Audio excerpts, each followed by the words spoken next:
हरे कृष्णा।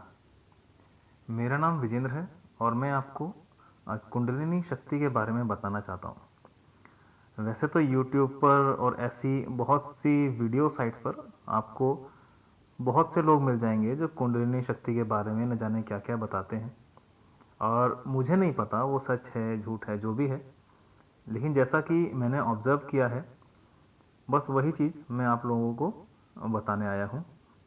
हम में से ज़्यादातर लोगों के लिए ये सवाल बड़ा मज़ेदार है, रहस्यमयी है, इंटरेस्टिंग है। कुंडलिनी शक्ति, कुंडलिनी शक्ति है क्या? क्या कोई ऐसी शक्ति है जो सांप की तरह दिखती है और 3.5 सर्कल किए हुए वो एक कुंडल की तरह हमारी मेरुदंड के सबसे नीचे स्थित है? ऐसा ही कुछ कहा जाता है इसके बारे में। मैं कोशिश करूंगा कि ये सारी चीज़ें मैं आपको डिफ्रेंशिएट करके बता सकूं। मतलब कुंडलिनी शक्ति अलग अलग आयाम में प्रेजेंट है, इसके अलग अलग रूप हैं।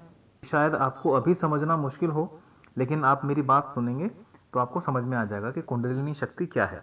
कुंडलिनी शक्ति का एक रूप जो आप सभी जानते हैं, हमारे वेद पुराणों में भी कहा गया है, एक सर्पाकार आकृति है जो 3.5 घेरे लेकर अपनी ही पूंछ को मुंह में दबाए हुए ये शक्ति है जिसे कुंडलिनी शक्ति कहा जाता है। इसका आकार कुंडल जैसा लगता है, इसीलिए इसे कुंडलिनी शक्ति कहा जाता है। ये हमारे मूलाधार में स्थित है। कईयों का कहना है कि जैसे ये हमारे वीर्य शक्ति से पैदा होती है। जैसा कि आप लोग या कई लोग जानते हैं, एक साधारण सी जो इसकी परिभाषा है कि ये कुंडलिनी शक्ति है और इसको जागृत करना पड़ता है।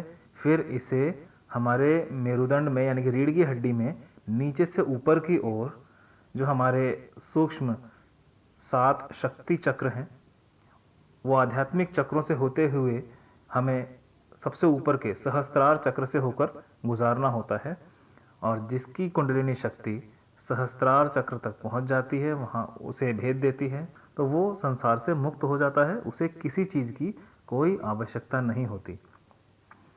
ठीक है, ये तो था पहला रूप जो आप लगभग सभी लोग जानते हैं।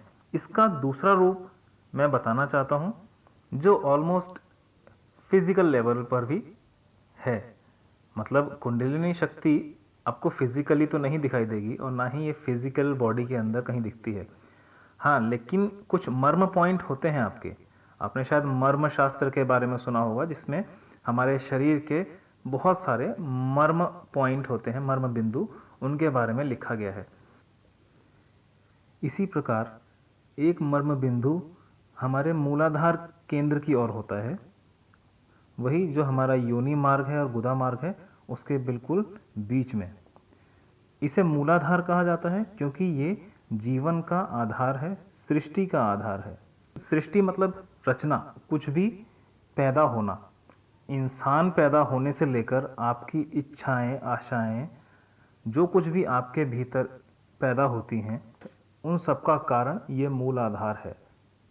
मूल आधार यानी कि आपकी हर इच्छा के मूल का ये आधार है। मूलाधार चक्र में कुंडलिनी शक्ति को सबसे पहले मिलाया जाता है या उन भेदा जाता है, या कुछ लोगों का कहना है कि कुंडलिनी शक्ति मूलाधार में ही होती है, और ये काफी हद तक बात सही भी लगती है, क्योंकि कुंडलिनी शक्ति प्रकृति की वो शक्ति है जो आपकी इच्छा को पूरा करने में आपका सहयोग करती है। अगर दूसरे शब्दों में कहूं तो आपके मूलाधार में जो प्राण ऊर्जा है वो कुंडलिनी शक्ति है। प्राण ऊर्जा आपकी वहीं जाती है जहां आपका मन जाता है, या फिर इसका उल्टा भी होता है, जहां पर आपका मन जाता है वहीं पर आपकी प्राण शक्ति, प्राण ऊर्जा बहती है। तो जब आप अपने मूलाधार पर ध्यान लगाते हैं तो आपकी प्राण ऊर्जा जागृत होती है। आपकी प्राण ऊर्जा मूलाधार पर स्थित हो जाती है, जिससे आपका मूलाधार चक्र जागृत होने लगता है।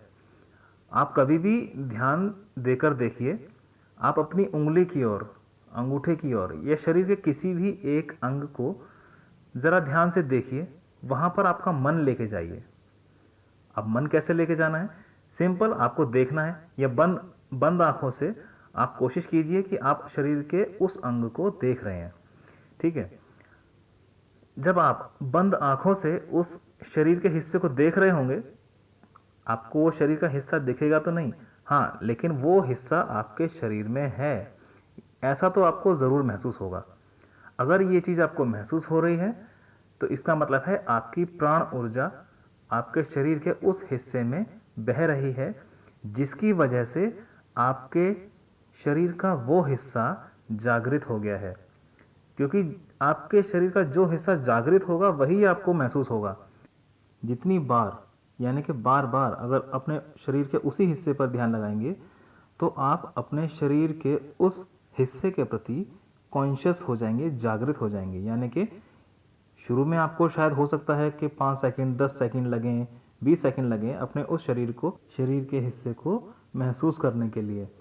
लेकिन जैसे ही आपकी प्रैक्टिस अच्छी हो जाएगी, आप बार बार करते जाएंगे, तो आप देख सकेंगे कि विद इन अ सेकेंड जैसे ही आप अपने शरीर के किसी भी अंग के बारे में सोचते हैं, वो उसमें अचानक से जागृति आ जाती है। जागृति मतलब सेंसेशन, यानी कि वहाँ पर आपको अपने शरीर की अनुभूति होने लगेगी। यही काम कुंडलिनी जागरण में आपका ध्यान आपके शक्ति चक्रों के साथ करता है। आप बार बार अपने उन मर्म बिंदुओं पर ध्यान केंद्रित करते हैं जहाँ पर आपके ये चक्र स्थित हैं, मूलाधार, स्वादिष्ठान, मणिपूरक। जैसे जैसे आप ध्यान लगाते जाएंगे, ध्यान अपना मजबूत करते जाएंगे, आपके शरीर के वो अंग, वो मर्म बिंदु जागृत होने लगेंगे और आपका शरीर सूक्ष्म स्तर तक शुद्ध होने लगेगा। क्योंकि जब तक आपका शरीर शुद्ध नहीं होगा, तब तक ये शक्ति आपके शरीर में फ्लो नहीं कर पाएगी।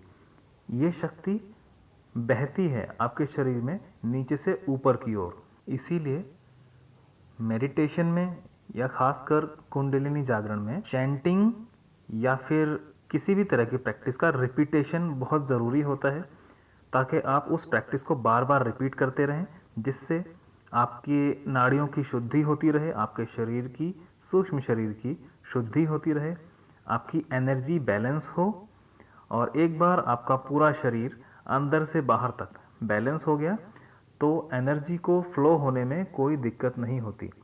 कुंडलिनी शक्ति की जो तीसरी परिभाषा मैं बताना चाह रहा था, वो ये है कि कुंडलिनी शक्ति असल में केवल आपके शरीर में ही नहीं है। कुंडलिनी शक्ति स्वयं ये प्रकृति है।